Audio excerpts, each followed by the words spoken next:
General sir नमस्कार, बहुत स्वागत है आपका मेरे शो में। नमस्कार मनविंदर। सर, ईरान-इज़राइल जंग का जो असर है वो वैश्विक कहना चाहिए कि जो पॉलिटिक्स है उस पर ही नहीं पड़ रहा है बल्कि दुनिया का जो व्यापार है उस पर भी पड़ सकता है और अपने आप में ही युद्ध जो एक शब्द है वो ज़्यादा अच्छा साउंड नहीं करता। मैं चाहती हूँ कि आप इस पे अपना एक कमेंट दें कंप्लीट जो सिचुएशन है इस समय। हाँ, बिल्कुल देखो मनविंदर, ये सच्चाई है कि ये जो इज़राइल हमास की लड़ाई चली हुई थी, तो कहीं न कहीं सिम्पैथी जो थी अभी पैलेस्टाइन की तरफ थी। इज़राइल बहुत प्रेशर में था और कहीं न कहीं रफ़ा क्रॉसिंग के ऊपर हमला नहीं हो पा रहा था, क्योंकि वहाँ पर बहुत बड़ी कैजुअल्टी होंगी। इनके 130 से ज़्यादा अभी भी जो बंदी बने हुए हैं और एक हार्डलाइनर बहुत प्रेशर डाल रहे थे नेतन्याहू पे। और नेतन्याहू की जो अपनी अंदरूनी हालात अच्छी नहीं थी और उसको मालूम है कि अगर इलेक्शन होते हैं तो वो इलेक्शन हार जाएंगे। ऐसे में वो कहीं ना कहीं चाहते थे कि ईरान इस लड़ाई के दायरे में आए, मगर ईरान बड़ा चालाक ईरान इस लड़ाई के दायरे में खुद नहीं था। उसने अपने प्रॉक्सी का इस्तेमाल करा था, हिजबुल्लाह का करा था लेबनान से। हमास से तो लड़ाई हो ही रही थी इसराइल की, और उसके बाद होती रिबल जो यमन से कर रहे थे। मगर जो इज़राइल ने ट्रैप डाला वो फंस गए उसके अंदर ईरान। वो ट्रैप था जो कि दमिश्क के में सीरिया के अंदर जहां पर हमला किया, मिसाइल से फायर करके 7 ईरानी कमांडर्स को मार दिया, जिसमें स्कड के जो लीडर थे उसको भी मार गिराया। तो फिर ईरान के पास चॉइस नहीं थी, तो ईरान ने पलटवार करना था।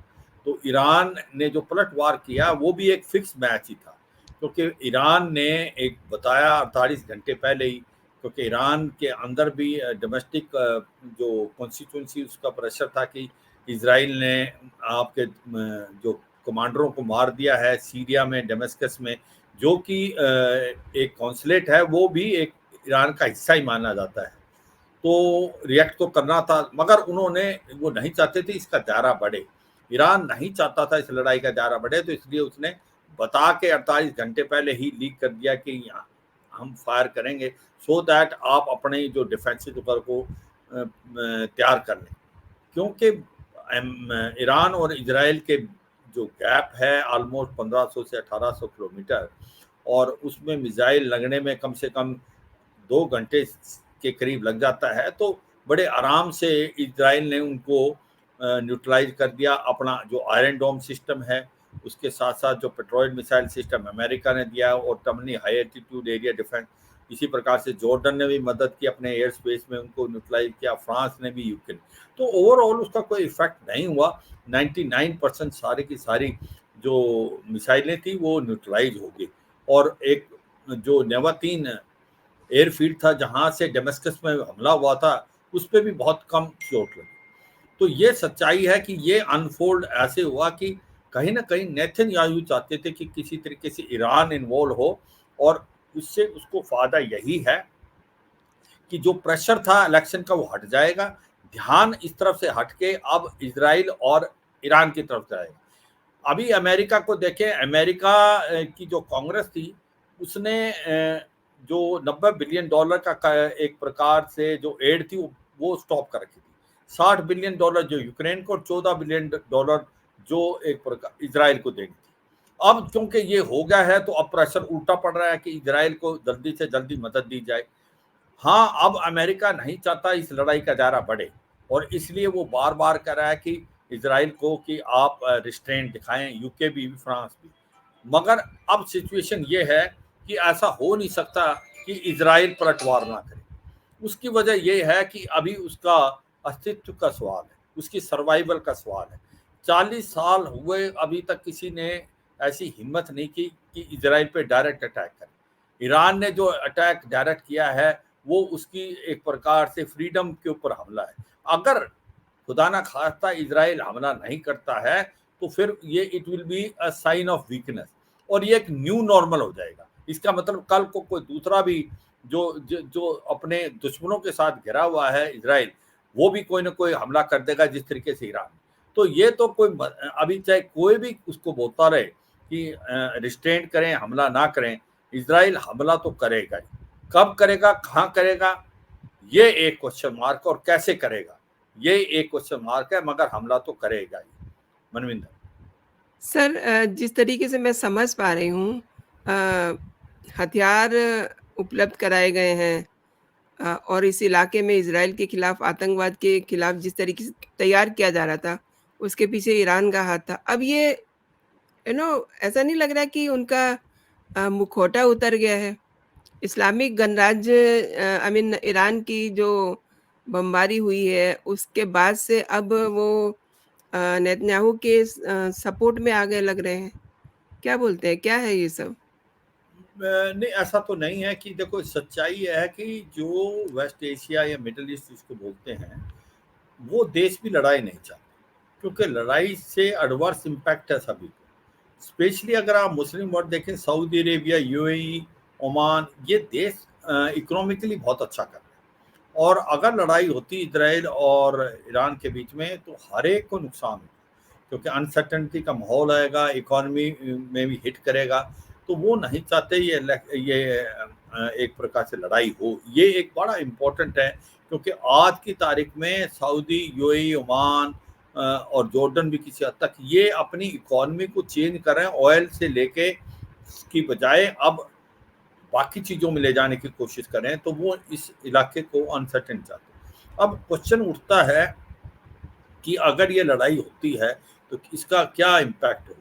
देखो, ये लड़ाई होगी, इसमें तो कुछ है, इसका सबसे बड़ा एडवर्स इम्पैक्ट होगा इकोनॉमी पे। इकोनॉमी जो फूड, फर्टिलाइजर और ऑयल पहले हिट कर चुका है रूस यूक्रेन लड़ाई से, क्योंकि ग्रेनरी का बॉल माना जाता था रूस और इजराइल। वहाँ रूस और यूक्रेन, वहाँ पर लड़ाई होने के कारण वहाँ से अनाज नहीं आ पा रहा है, और अब यहाँ पर लड़ाई हो जाएगी तो यहाँ ऑयल सेक्टर पे बहुत इम्पैक्ट पड़ेगा, एडवांस एनर्जी सेक्टर में।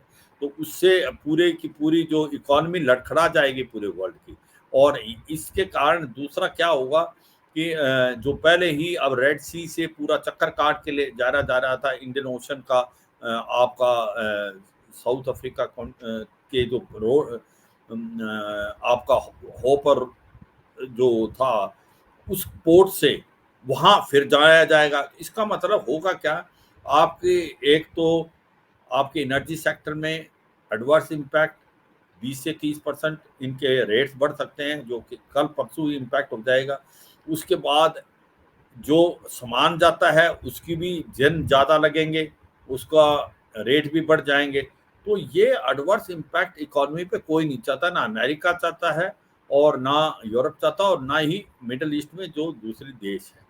मगर ये लड़ाई होगी तो इसका नुकसान सबको ही होगा। हाँ, जो क्वेश्चन आप पहले भी पूछ रहे थे कि भारत पे क्या होगा, वो हम बातचीत करते हैं जब आप क्वेश्चन पूछोगे। तो ये सच्चाई है, इसमें कोई शक नहीं किए। मगर ये अब इसके अंदर जो पहलू हैं, अमेरिका ने इजराइल को यही बोला है कि हम अगर आप हमला करते हो, पहले तो वो रिस्ट्रेंट की बात करें कि रिस्ट्रेंट करो, वो नहीं चाहते। अगर ऑफेंसिव एक्शन करते हो ईरान पे तो हम इसके साथ नहीं, क्योंकि ईरान और इजराइल में 1500 से 1800 किलोमीटर का गैप है, और इनके बीच के अंदर एक प्रकार से लैंड बॉर्डर नहीं है। तो हर मिसाइल वगैरह जो लगेगी उसको 2 से 3 घंटे लगेंगे। अब जो ईरान और इजराइल है उसकी मिलिट्री क्षमता क्या है, अगर आप देखें कि मिलिट्री क्षमता में लैंड लड़ाई तो हो नहीं सकती, लड़ाई होगी एयर पार की, और ज़्यादा से ज़्यादा नेवल पार भी कमी नज़र आ रहा है।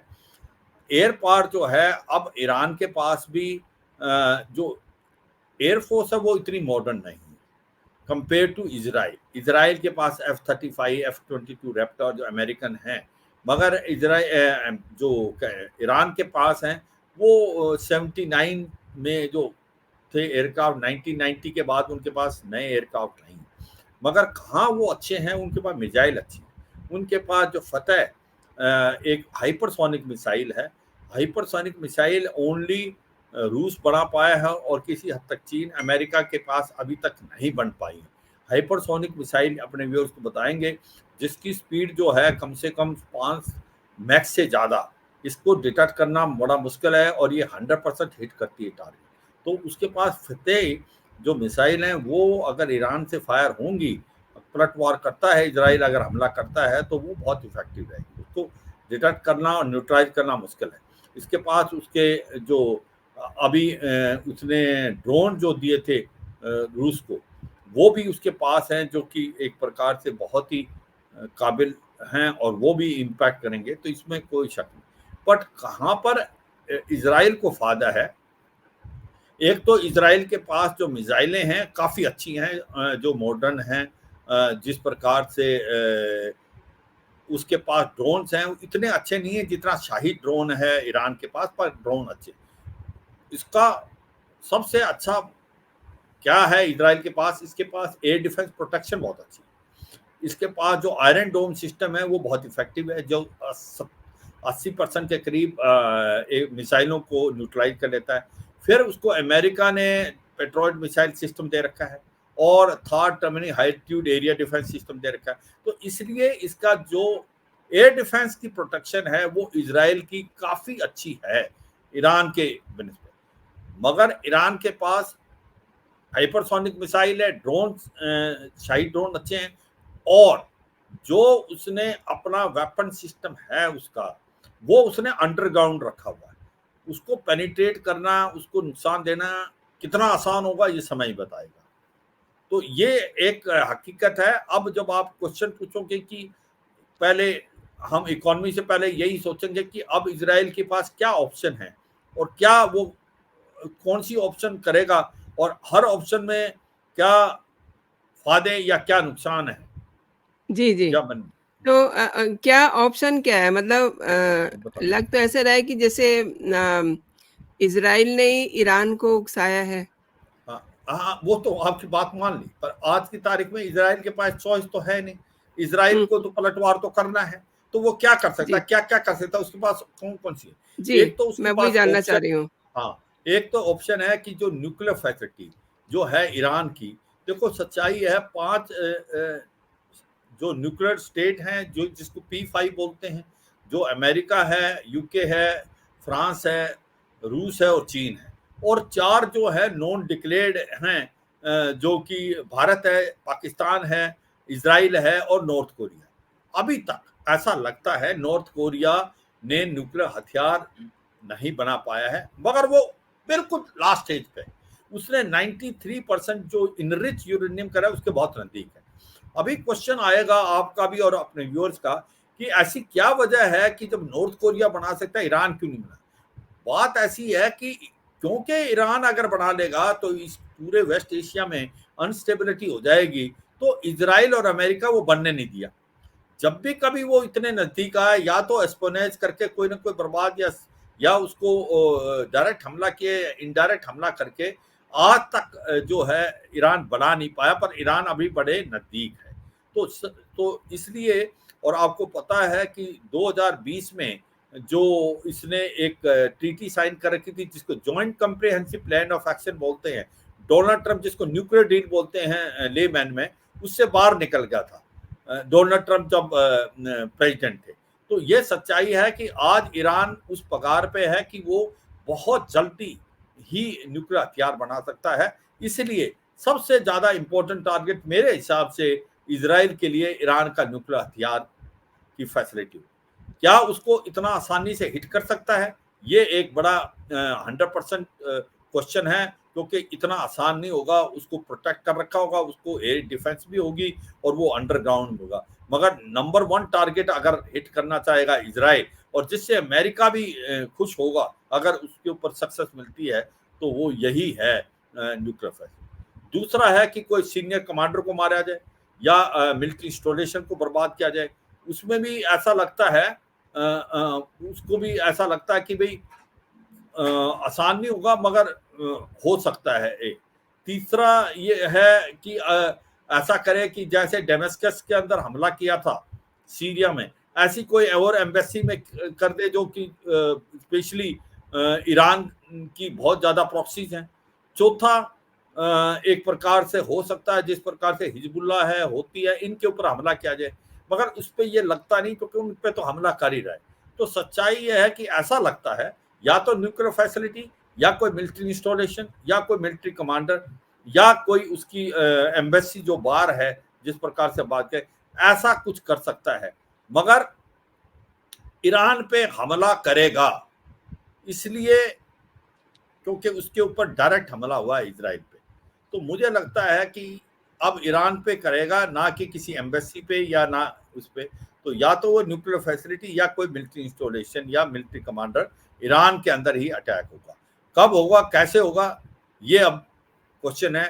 क्योंकि अब बात हो रही है कि क्या ईरान के ऊपर हमला इतनी जल्दी क्यों नहीं कर रहा है इजराइल। एक तो प्रेशर है अमेरिका का, यूरोप का, कि आप रिस्ट्रेन करें। दूसरा, सरप्राइज फैक्टर नहीं है, इनको पता है ईरान को कि हमला करेगा, तो वो तैयार है। तो इसलिए उसका सक्सेस होने के चांसेस बड़े कम हो जाते हैं। तो इसलिए वो इतनी जल्दबाजी से नहीं करेगा, सोच समझ के करेगा, पर करेगा जरूर, क्योंकि उसके पास और कोई चॉइस नहीं है। उसके अस्तित्व पे एक प्रकार से क्वेश्चन मार्क है। मनविंदर सर, जो स्टेटस है अभी तक का, उससे आप क्या समझते हैं भारत पर क्या असर होगा? हमारे बहुत सारे लोग दोनों ही देशों में हैं। अच्छा, अभी दो बातें हैं। पहले तो इकोनॉमी पे क्या होगा, जैसे हम कह रहे थे कि पूरी जी। पूरी वर्ल्ड की इकोनॉमी वैसे टिकमगा रही है रशिया यूक्रेन में, हाँ, वो और बिल्कुल अभी सही है। अगर होगा इकॉनमी इकॉनमी तो इस बड़ा समय बहुत इम्पैक्ट। डगमगाई हुई है, हाँ, हाँ, क्योंकि और उससे इम्पैक्ट। इससे इससे वैश्विक मंदी के जो है आसार बढ़ गए हैं। लेकिन ये भी कहा जा रहा है कि भारत के लिए ये कुछ अच्छा हो सकता है। हालाँकि देखिए, युद्ध पर खुश नहीं होना चाहिए कभी भी, लेकिन जो अ, विदेशी इन्वेस्टर है, उसकी पहली पसंद चीन या जापान नहीं है, भारत बना हुआ है। अब ये बदल भी सकता है। आई मीन मतलब ये तो डिपेंड करता है ना। तो इस पे हाँ, आप क्या बिल्कुल। कहते हैं सर? मैं तो ये कहता हूँ मनविंदर, मैंने ये ऐसा सुना नहीं है, क्योंकि हो क्या रहा था कि जो इकोनॉमी है चीन की, वो स्लो डाउन हो गई थी। वहां से सप्लाई चेन शिफ्ट हो रही थी, जो कि इंडोनेशिया, वियतनाम और भारत आ रही थी। और इंडोनेशिया, वियतनाम भी काफी गई हैं। मगर ये अनसर्टेनिटी का माहौल होगा। ये सच्चाई है कि भारत एक स्टेबल देश है, भारत के रिलेशन सबसे अच्छे हैं, तो ये चीज हो सकती है, पर इतना मुझे लगता नहीं। मुझे लगता है कि नहीं, आई इस एम आई लड़ाई am sorry to intervene you sir. ये सवाल इसलिए उठ रहा है क्योंकि सोमवार को ये अटैक हुआ है, उसके बाद से जो मार्केट है, वो एकदम धड़ाम हुई है। हाँ, वो तो मार्केट, देखो मार्केट क्यों है, हम ये सोच रहे हैं, सभी सोच रहे हैं वर्ल्ड के अंदर, पहले ये सोचते हैं कि भाई मार्केट डाउन नहीं होगी, स्टेबलाइज हो जाएगी। उसका रीजन यही है कि ऑयल सेक्टर पे इतना इम्पैक्ट नहीं हुआ, लड़ाई हुई नहीं है। लड़ाई अभी तक नहीं हुई, अभी तक तो बॉक्सिंग रिंग में शैडो बॉक्सिंग हो रही है। अगर इजराइल हमला कर देता है ईरान पे और उसका नुकसान कर देता और फिर ईरान पलटवार करता है, फिर होगा इसका इम्पैक्ट एनर्जी सेक्टर पे। अभी तक तो हुआ नहीं, और ना हो तो अच्छा है, सच्चाई है। क्योंकि भारत ऑब्वियसली। एक लार्जेस्ट इकोनॉमी है बिफोर कोविड-19, और अभी हमें 9 पॉइंट के करीब बढ़ना है, अगर हम थर्ड लार्जेस्ट इकोनॉमी चाहते हैं 2027 तक। क्योंकि अभी हम 3.7 ट्रिलियन है, और जर्मनी और जापान को छोड़ना पीछे, वो 4.2 और 4 ट्रिलियन है। तो उसके लिए हमें बढ़ना पड़ेगा। अगर ये अटैक हो जाता है ऑयल सेक्टर पे, एडवर्स इम्पैक्ट होता है, हमारी एनर्जी सेक्टर पे होता है, तो फिर स्लो डाउन हो सकती है पूरे देश, वर्ल्ड की इकोनॉमी और भारत की ज्यादातर। भारत नहीं चाहेगा कि ऐसी सिचुएशन है। देखो भारत, एक चीज तो है कि भारत के रिलेशन इजराइल से भी अच्छे हैं और ईरान से भी अच्छे हैं। पहले हम ये देखते हैं कि कितने लोग हमारे कहाँ हैं। हमारे करीब 4,000 के करीब ईरान में हैं, और 18 से 20,000 के करीब अभी इजराइल में। अगर लड़ाई होती है और सिचुएशन खराब होती है, तो भारत की और काबिलियत और क्षमता है, वो वहां से इनको निकाल सकती है। इसमें कोई क्या अभी निकाल लेना चाहिए? बिल्कुल नहीं, ऐसी कोई सिचुएशन नहीं आई है। और तो हमें अननेसेसरी रिएक्ट नहीं करना चाहिए। अगर कोई सिचुएशन आएगी, भारत ने ये बार बार दिखा दिया है कि भारत के अंदर ये काबिलियत और क्षमता है, भारत इसको आराम से कर देगा। अभी कोई ऐसी नहीं। अब क्वेश्चन आता है कि ये लड़ाई जब होती है तो भारत के हित कहाँ पर है। एक तो मैंने कहा लड़ाई होगी तो एनर्जी सेक्टर पूरे वर्ल्ड की को नुकसान होगा, जी, हमें जी। भी होगा। दूसरा क्या है, भारत का सबसे इम्पोर्टेंट देश इजराइल भी है, क्योंकि हम 15 से 20% वहाँ से अपने वेपन खरीदते हैं, और हमारे इंडस्ट्री, साइंस, टेक्नोलॉजी बहुत ज़्यादा मेल मिलाप है।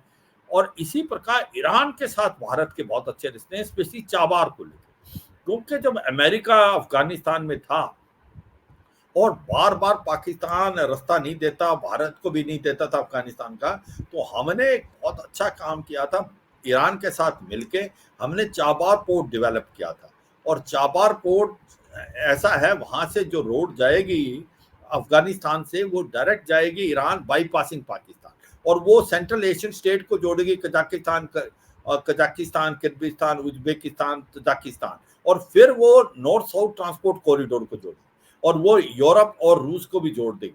इसका मतलब वो बहुत ही इंपॉर्टेंट है भारत के लिए भी और पूरे वर्ल्ड के लिए, क्योंकि ये एक इतना बड़ा ट्रांसपोर्ट कॉरिडोर है। तो हम चाहते हैं कि चाबार पोर्ट जो है वो डेवलप हो और हम डेवलप कर रहे हैं। अगर लड़ाई होती तो ऑब्वियसली इस पे एडवर्स इम्पैक्ट पड़ेगा। और याद रखो कि जब ईरान के ऊपर सैंक्शन लगाई थी अमेरिका ने, तो उस हम 28% ऑयल लेते थे ईरान से और हमें 0% करना पड़ा। और जबकि चीन ने नहीं किया, तो उस टाइम ईरान ने बड़ा बोला भारत को कि आप डर गए, आप ऑयल बंद कर रहे हैं, पर भारत के पास कोई चॉइस नहीं थी, नहीं तो हमारे ऊपर काट सा लेता है। काउंटरिंग अमेरिका थ्रू सैंक्शन आए, मतलब ले मैन उसमें जो है सैंक्शन नहीं था। मगर भारत ने अमेरिका से बात की और कहा कि चाबार को काटसा के उस पर मत लाएं, क्योंकि चाबार आपके लिए भी इंपॉर्टेंट है। क्योंकि अगर अफगानिस्तान के अंदर हमने डायरेक्ट सामान भेजना है और सेंट्रल एशियन स्टेट में, तो इसका डेवलपमेंट होना बहुत है और वो अमेरिका माना था। तो ये समझना पड़ेगा। जहां ऑयल तो हमने खत्म कर दिया था। जब आपका क्वेश्चन आना चाहिए लिंक कि अभी तो आप डर गए थे ईरान से, तो नहीं लिया, मगर रूस के साथ तो आपका 2-3% था, अभी आप 30% रूस में उसने काटसा नहीं लगाया, क्योंकि रूस का जो ऑयल है वो यूरोप में भी जा रहा था। हमने इसका फायदा उठाया, चीन ने तो उठाया ही, पर भारत ने भी जहां 2-3% देता, हम 30% से ज्यादा ले रहे हैं और डिस्काउंटेड रेट पे ले रहे हैं। तो थोड़ी सी सिचुएशन अलग थी।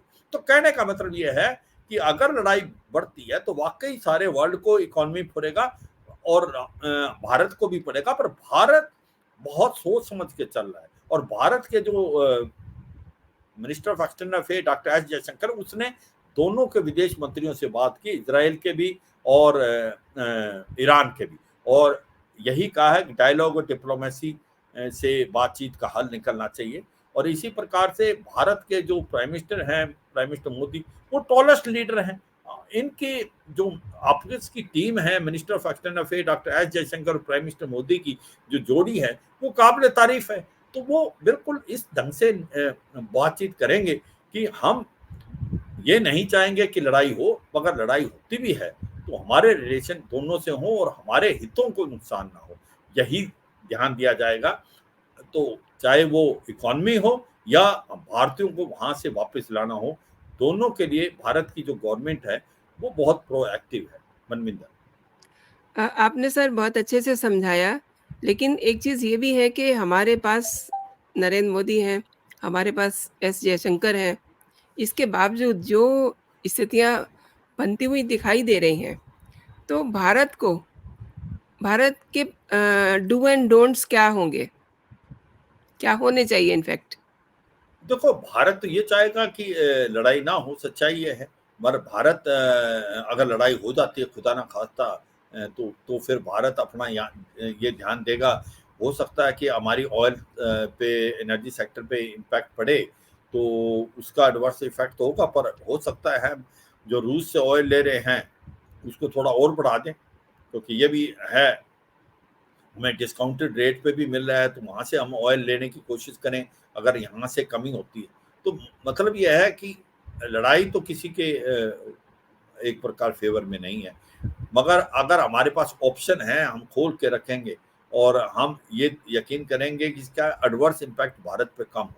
और अब इलेक्शन भी आ रहे हैं, उसके ऊपर जी, जी। हमारी इकोनॉमी बहुत डिपेंडेंट है ऑयल पे, क्योंकि हम 70 से 80% अपना जो ऑयल है वो बाहर से इम्पोर्ट करते हैं और उसमें से करीब करीब 31% हम लेते हैं मिडिल ईस्ट और वेस्ट एशिया से, जिसको बोलते हैं। तो अगर वहां पर अनसर्टेनिटी का माहौल आएगा, लड़ाई होगी, तो वाकई इम्पैक्ट तो होगा। मगर रूस के साथ हमारा ये जो अभी ऑयल लेने का सिलसिला शुरू हुआ, वो बहुत ही काबिल तारीफ है। हो सकता है, कहना बड़ा मुश्किल है कि हम अगर यहाँ हमारे को चोट लगती है या हम नहीं ऑयल इतना ले जा पा रहे हैं, तो हो सकता है हम रूस से ज़्यादा ले लेंगे। तो तो ये समय बताएगा।